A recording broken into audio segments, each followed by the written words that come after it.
ಒಂದು ದಿವಸ ಕಾಗೆ ಬಾತ್ಕೋಳಿ ನೋಡುತ್ತಂತೆ. ಅಯ್ಯೋ ಇದೆಷ್ಟು ಬೆಳ್ಳಗಿದೆ, ನಾನೆಷ್ಟು ಕಪ್ಪಗಿದ್ದೀನಿ.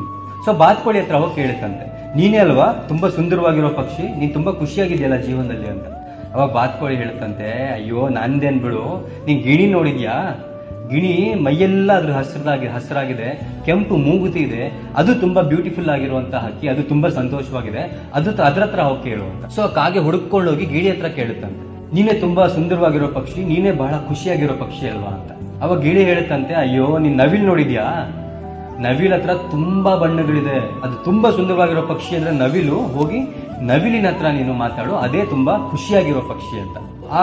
ಕಾಗೆ ಏನ್ ಮಾಡುತ್ತೆ, ನವಿಲನ್ನು ಹುಡುಕೊಂಡು ಹೋಗುತ್ತೆ. ನವಿಲ್ ಎಲ್ಲಿರುತ್ತೆ? ಒಂದು ಝೂ ಅಲ್ಲಿ ಸಿಗುತ್ತಂತೆ ಕಾಗೆಗೆ. ಸೊ ಆ ಝೂ ಹತ್ರ ಹೋಗಿ ನವಿಲ್ ಹತ್ರ ಕಾಗೆ ಕೇಳುತ್ತಂತೆ, ಅಲ್ಲ ನಿಮ್ಗೆ ಅಷ್ಟೊಂದು ಬಣ್ಣಗಳಿದೆ, ನೀನೇ ಅಲ್ವಾ ತುಂಬಾ ಖುಷಿಯಾಗಿರೋ ಪಕ್ಷಿ ಅಂತ. ಅವಾಗ ನವಿಲ್ ಹೇಳುತ್ತಂತೆ, ನಾನ್ ಸುಂದರವಾಗಿನೋ ಇರ್ಬೋದು, ಬಟ್ ಆ ಸುಂದರವಾಗಿರೋದೇ ನನಗೆ ಮುಳುವಾಗಿದೆ.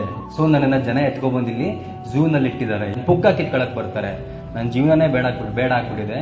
ನೀನ್ ನೋಡು, ಕಪ್ಪಗಿರ್ಬೋದು, ಯಾರು ನಿನ್ ತಂಟೆಗೆ ಬರ್ತಾರ, ನೀನ್ ಮುಟ್ಟಿದ್ರೆ ಓಡೋಕ್ ಶನಿ ಶಾಂತಿ ಮಾಡಿಸ್ತಾರೆ. ನೀನೇ ಬಹಳ ನೆಮ್ಮದಿಯಾಗಿರುವಂತಹ, ಬಹಳ ಸಂತೋಷವಾಗಿರೋ ಪಕ್ಷಿ ಅಂತ. ಸೊ ಜೀವನದಲ್ಲಿ ಯಾವತ್ತೂ ಇನ್ನೊಬ್ರಿಗೆ ಕಂಪೇರ್ ಮಾಡ್ಕೋಬೇಡಿ. ಅವರೇ ಸಂತೋಷವಾಗಿದ್ದಾರೆ, ನಾನ್ ಸಂತೋಷವಾಗಿಲ್ಲ ಅಂತ ಅನ್ಕೊಳ್ಬೇಡಿ. ಬಿಕಾಸ್ ಯಾರ ಲೈಫು ಕೂಡ ಪರ್ಫೆಕ್ಟ್ ಆಗಿಲ್ಲ.